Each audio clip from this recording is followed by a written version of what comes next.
नमस्कार, हमारा नाम है कपिल भाटड़ और आप देख रहे हैं देवंबाद। और आपने लंबे पिछले कुछ समय में देखा होगा कि इलेक्टोरल बॉन्ड को लेकर बड़ी घटनाएं हो रही हैं, बड़ी चर्चाओं में है इलेक्टोरल बॉन्ड्स। और इस बात को लेकर काफी बातें सुनने में आ रही हैं, काफी बातें समझने का मौका भी मिल रहा है। चंदे का खुलासा होने की संभावना से इंडिया इंक चिंतित, इस बात का सता रहा है डर। अब इंडिया इंक चिंतित क्यों है और किस बात का डर सता रहा है, यह आगे की कहानी में हम बात करेंगे। आगे की खबर में हम इस चीज की बात करेंगे। सुप्रीम कोर्ट ने भले ही उद्योग चैम्बर, एसोचैम और सीआईआई की तरफ से चुनावी बॉन्ड से संबंधित जानकारी को सार्वजनिक करने के आवेदन पर सुनवाई नहीं की, लेकिन उसके पूरे घटनाक्रम ने उद्योग जगत की चिंताओं को सामने ला दिया। इस बारे में उद्योग जगत के प्रतिनिधि साफ तौर पर कुछ नहीं बोल पा रहे हैं, लेकिन दैनिक जागरण ने जब उद्योग चैम्बरों ने कुछ लोगों से बात की तो उनकी असहजता साफ तौर पर सामने आई। उद्योग जगत के लोग इस बात से चिंतित हैं कि चुनावी बॉन्ड में हर कंपनी ने किस राजनीतिक पार्टी को धन प्रदान किया, ये बात सामने आ जाएगी। ऐसे में उनका डर है कि उन्हें बाद में राजनीतिक तौर पर निशाना बनाया जाएगा, क्योंकि यदि आपने भारतीय जनता पार्टी को वो चंदा दिया है तो शायद कांग्रेस आपको निशाना बनाए, आपने कांग्रेस को दिया है तो भारतीय जनता पार्टी आपको निशाना बनाए। ये एक तरह की लड़ाई है। वो कहते हैं कि एक शेर जब उठता है तो वो दौड़ता है अपने जीवन को बचाने के लिए और हिरण को मारने के लिए। एक हिरण जब उठता है सुबह तो वो एक लड़ाई लड़ता है उस शेर से बचने के लिए और अपने जीवन को पाने के लिए। दोनों ही अपनी जगह सही है, अपन किसी को गलत नहीं ठहरा सकते।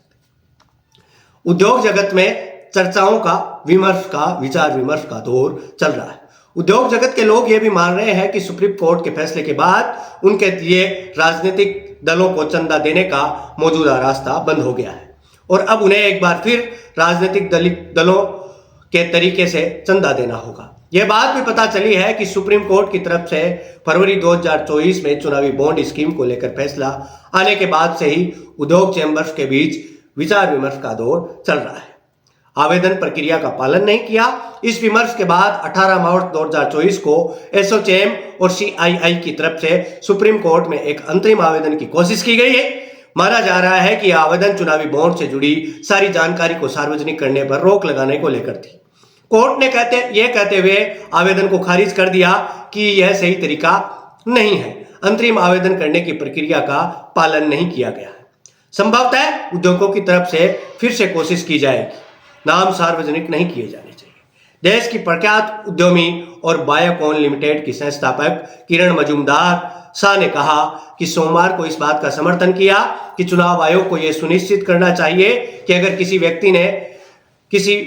किसी ने व्यक्तिगत तौर पर चंदा दिया है तो उसका नाम सार्वजनिक नहीं किया जाना चाहिए। दरअसल एक दिन पहले जो डाटा चुनाव आयोग ने सार्वजनिक किया है उसमें यह बताया गया है कि जेडीएस को बायोकॉन की तरफ से चुनावी चंदा दिया गया है, जबकि शो ने यह कहा कि चंदा उन्होंने अपने व्यक्तिगत तौर पर दिया है। उन्होंने यह भी स्पष्टीकरण दिया है कि बायोकॉन ने कोई राजनीतिक चंदा नहीं दिया है। यह चिंता तो सतानी ही थी, क्योंकि सभी बड़े व्यवसायों को यह चिंता रहती है कि किसी न किसी का कोई ना कोई राजनीतिक दोस्त जरूर है और यही राजनीतिक दोस्त उसका किसी न किसी प्रकार से फायदा भी देते हैं और किसी न किसी प्रकार से उन्हें दुख भी पहुंचाते हैं। ये थी इलेक्टोरल बॉन्ड की कहानी। ये आगे अभी और कहानी चलने वाली है, तो इंतजार कीजिए इस कहानी का। बड़ा लंबा चलेगी ये कहानी और आप और हम इस कहानी को बैठकर देखेंगे कि भारत के राजनीतिक पार्टियां और राजनेता किस प्रकार से लोगों को परेशान करते हैं। आज के लिए इतना ही दोस्तों, धन्यवाद। मैं आपसे विदा लेता हूं, मिलते हैं किसी अन्य वीडियो में। तब तक के लिए आप इस चैनल को सब्सक्राइब कर दीजिए, इस वीडियो को लाइक और कमेंट करके कोई ना कोई सुझाव देकर जाइए। धन्यवाद।